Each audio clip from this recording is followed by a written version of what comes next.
So for today, we are going to talk about our next topic, and that's going to be about repetitions. Okay, so repetition. Now, this is an interesting topic. So define repetition and give us an outline of what we'll be discussing over this next hour or so. Sure. Repetitions, in other words, the act of repeating of something or being repeated to. So we're going to talk mainly about hearing things repeatedly. We're going to talk about seeing things repeatedly, and finally, being reminded repeatedly. So one of the things that I noticed as a father, would be you would repeat things to yourself, sometimes either a word or maybe it was just a sound over and over and over again. Is that kind of what you're talking about, partly in this session? Very similar, absolutely. And yes, I did remember repeating certain words and phrases out loud multiple times. Because for one thing, I thought it sounded cool, but also at the same time, just a way of practice. We do have to be reminded repeatedly, and especially with certain social stories, things in school. I mean, it was constant repetition until you got that. So where would you like to start on this whole topic of repetition? Reminded repeatedly feels like the most important thing to talk about for the first part. Okay, perfect. So let's go there. So why is it that you constantly had to be, that you had to have concepts repeated? And again, it was just this over and over until you actually got something. Now, realize that it is kind of part of the human condition, right? We have to hear things multiple times, whether you're on the spectrum or you're not on the spectrum. I mean, it is this repetition for emphasis. And some of the studies have said you have to hear something at least 7 times. Others would argue that it's 21 to 28 times until you actually get that as a concept. But how was repetition valuable for you? And then why also for certain kinds of things did it take so long for you to get those concepts? A lot of times when people have autism, they're just, in their own world, in their own mindset, and they're not exactly 100% in, the present in this world. So being reminded once, it doesn't really quite affect that too much. Reminded twice, still doesn't work until it's repeated multiple times, until you get a breakthrough that barrier, until they fully understood what was going on. So a lot of times, how I usually daze off, people are talking. That's just generally being in my own little world and, just not paying attention to a bunch of stuff that are going on. And it was a struggle, during elementary school. It's like I had one of the biggest challenges was, not being able to pay attention. It's like I can listen fine, but, it's just, how to react on that certain thing and pay attention on that, on these certain areas. And that's why I just mostly just days off and that my teachers need to repeat on certain areas. So was there any particular repetitive thing that had better success with you? Like, were there keywords that were able to kind of get you back into the real world from dazing off? Because that really was an issue. I mean, you all of a sudden were like, you were gone, and it's like, hey, come back, because we're really trying to teach you something or learn something. Was there anything that worked better than another thing for you? I would say one of the things that worked better is either heads up or just simply watch out. Okay. So tell us about that. So heads up. So was it like a verbal command then? It's like, hey, heads up, or hey, watch out, where all of a sudden it would snap you back into where you were a place that you could hear something. I took it very literally when they say heads up. I'm like, am I supposed to see something, up in the clouds? But that's not entirely the case. Kids thought I was kind of silly that way, but that's that worked for a bit. But it was watch out that I felt like it was more effective, and because I didn't really quite develop how to do reflexes and such. What to do when there's sudden dangers that happen, just like that. like I would do, which is like going in front of traffic or anything like that. I didn't really quite develop those fear appropriate skills in order to dodge or get out of the way or anything like that. I just didn't. It just didn't really quite occur to me. It's just still in that whole dazed state of being that part of my world and not knowing what's going on. So I had to be repeated by saying watch out. And for this case, because it's so sudden, it's just two words. It's just watch out, watch out, watch out, that kind of thing. Mm-hmm. And to me, it just works perfectly because to me, when it's being repeated, several times, to me that just sounds cool. Back then. So it really was a safety skill that you needed to learn, right? So whether it would be repeating the same word over and over, right, whether there would be trigger words that were used in order to kind of snap you back into, reality. But that was a learned skill set. That was something that you had to learn definitely over time. So what helped you with that? What helped you, really start saying, okay, I am putting myself in a position of learning? Okay, so in the position of learning, when it comes to multiple times, when it comes to knowing when the ball is flying towards you, what you're supposed to do with it, you're supposed to block, you're supposed to dodge, or anything like that, and it's just a really simple part of being reminded to even at split seconds, just keep on saying, watch out, watch out, watch out, and then eventually you would learn. Like we said about the whole battering ram thing, the more times you say that, the better the results. And that's the way I can see it when it comes to that kind of stuff in the safety hazard for the watch out. And I was always reminded saying, do what the students would do what everyone else is doing, and kind of just not exactly copy what they were doing, but just learn from their examples, which I think being repeated, saying, do what everyone else is doing during elementary school. I felt like that was, the most helpful when it comes to that. Mm-hmm. Now, I was kind of reminded like that for at least once a week or twice a week or anything like that. Mm-hmm. Yeah, that makes sense. So also you had mentioned as you were preparing the program that repetitive questioning, right? So were there questions like, hey, Tyler, what do you think? Or what type of questions work the best for you repetitively to start driving home the information so that it really became yours, so it became something that you learned from and then could start to apply in your own life? Sure. So questions like do you understand, or do you know what to do next, or just what do we do next off, that kind of thing. These kind of questions are all right to ask from my teachers because they want to help, but at the same time they want to make sure that you do this independently. And of course they'll help you along the way if you don't understand or don't know this or know that. Just a simple head shake or nod. And so these kind of questions you get to ask repeatedly, like almost every day for these kind of stuff, and you're like, okay, this is the question. I should respond to that, if I know the answer or not. Yeah, and that was part of that whole learning process, right, where you can learn to listen for the same types of questions and therefore know what the answer was.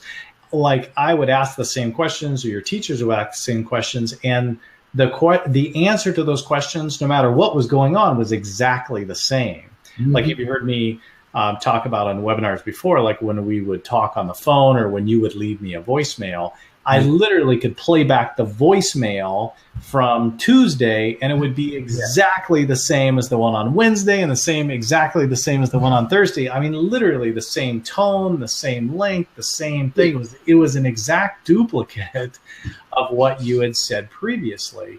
Why was that? Why was that repetitive for you? It was repetitive because I felt like at the time that was just the easiest way to say what it was on my mind, and then kind of just keep it. Keep that same feeling. Every single time. It's hard to make things different. Even when things are different, it's kind of hard to just make it sound different. You know what I mean? So really, it was a matter of like you knew that this was your response to either this question, or this was the automatic repetitive response for when you left a voicemail. It was just something that you did. And so that really explains, why you had a lot of these same repetitive behaviors. Well, what about, like playing with your toys or watching computer games or videos? Like you would watch the same videos repetitively over and over and over again. Why was that? Yeah, so switching to the next part of the topic, and that is we're going to see things repetitively, see things. So it is true. A lot of times I feel the most comfortable just watching movies or cartoons all by myself, because oftentimes, for fun, I just like to, pause, play back to the same scene, then watch the same scene, then do it all over again. I do that for quite a bit, whether I'm seeing like a facial expression I'm very interested in, or a certain line, or even just the same like scenery of the movie that I thought was very enticing. I just thought, I just wanted to see that again and again, and kind of just not really quite, go through the entire movie, except just go with these particular parts. And to me, that felt like the most comfortable, felt the most calming. I feel like I could get the most from this film just by doing the exact same scene over and over again. Just savor it, learn from it. Yeah. So that was the reason for the repetition, was it really became a learning tool for you. So repetition for videos.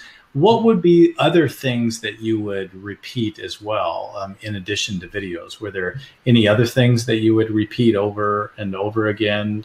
And that was to just stare at a piece of carpet, or stare at a wall, and then I would just scan through the wall over and over again, and see just the parts of the wall with the paints, with the different textures and all that kind of stuff. Really taking a look at things over and over again, being fixated. Was fixation part of repetition for you as well? In a way, absolutely. It can be seen as a repetition, because you're used to it, so you see it every time, and you just repeat the same cycle over and over again. Even with the same Winnie the Pooh movie, I just other Pooh movies aren't really an option at the time. It was just the old 1970s Adventures of Winnie the Pooh. That was pretty much it. The other ones scared me back then because they're so different. That's the only reason why. Yeah. And, just the whole repetitiveness of these old films was just comforting. That to me, it's hard to just challenge to not. Yeah, what am I trying to say? Challenge to be more open-minded to different stuff, and not be a repetitive process. So in that particular case, the repetitive motion of hand flapping, or those kinds of things, right? It's just that repetitive motion. And is the repetitive motion calming for you? And then how did you start finding things where you could still have repetitive motion, but it was more socially acceptable? Well, I used to do this quite a bit, but then after a while it kind of hurts, so I don't really do that anymore. So these little stimulus that I do with the hands and such, it's I learned later that it's okay to do that when there is no one else around, because that's to me is socially acceptable. And with fidgets, it's okay to use fidgets every so often, and to me, I like to use a yo-yo as a fidget. To me, I think a yo-yo is kind of a cool little toy that you can use. And even last time when I was at the CFC, I was just playing around with that yo-yo and such too. And that can be seen as just a little fidget, because you get to do this and then do that, or flick it so often, or when there's enough space, you can just go like this and then catch it. Mm-hmm. There's different kinds of tricks to that yo-yo, and to me, I think it can be seen as a socially acceptable fidget. So I do think that fidgets can be socially acceptable, as long as you know how to use them in the right way. Same with stimulus too. It's all right to use all these stimulus as long as you know what to how to use them in social situations. So those repetitive things also are probably one of the big reasons why you like routine as well, because it's kind of the same repetitive behaviors over and over again. So does routine give you a sense of security and calmness as well? Absolutely. As long as I know, what to do next on a certain time, whether it's eating breakfast or eating lunch or, take a shower or, just sign and ship books, that kind of stuff.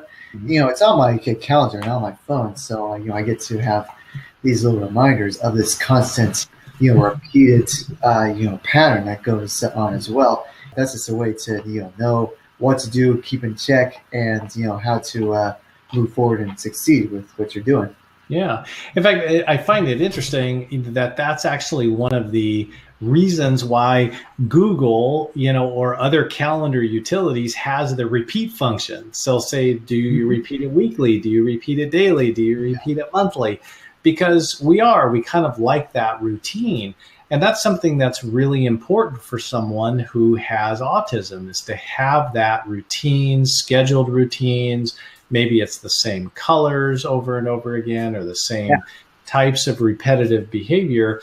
And so to the extent that those can become workable in their lives, and to the extent that that those repetitive behaviors in that routine is socially acceptable and helps the life, that can be a really good thing. But also, there are times, when, again, this flexibility really has to be developed.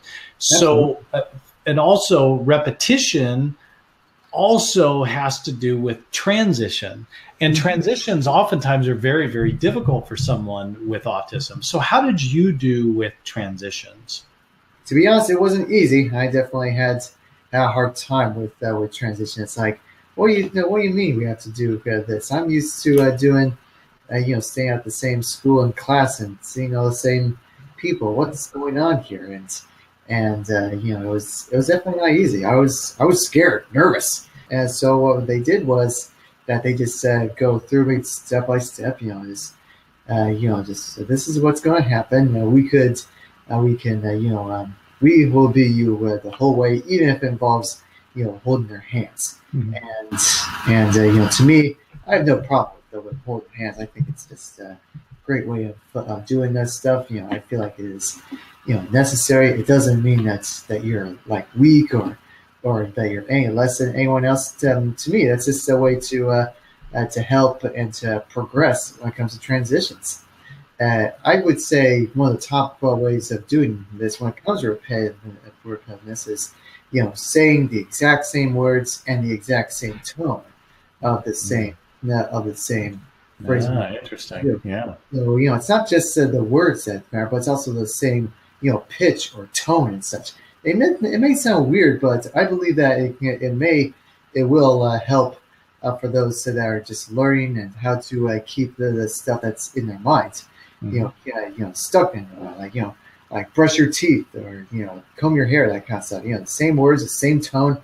I feel like that would work definitely when it comes to learning how to be repetitive. And music's been a big part of just who you are, throughout your entire life, because I do believe that it is repetitive, or it's a very repetitive beat, or it goes back to a repetitive chorus, whatever that may be as well. And on top of that, music just helps me work more. Right? It keeps me focused. Music in a way is just a way to be on autopilot whenever I write. It's like the hands start moving, and then the brain starts thinking, and the music starts playing. So really, I mean, repetition is a very, very big thing in the learning process. It's a very big thing in the calming process. So what else do you want to share with us about repetition, or what are the biggest takeaways on this topic of repetition? It may take years and years of being repeated over and over, but I do believe that they will learn. They will get something out of these repeated repetition signals. every so often, because that's the way that they are developed. That's the way that they progress. That's the way that they grow up.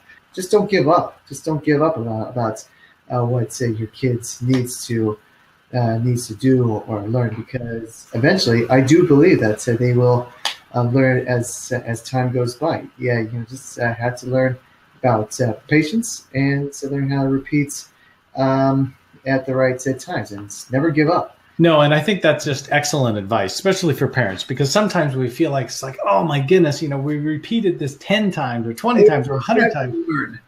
Yeah, or 1,000 times, right? But it just takes what it takes, and everyone is just a little bit different. And welcome to the human condition.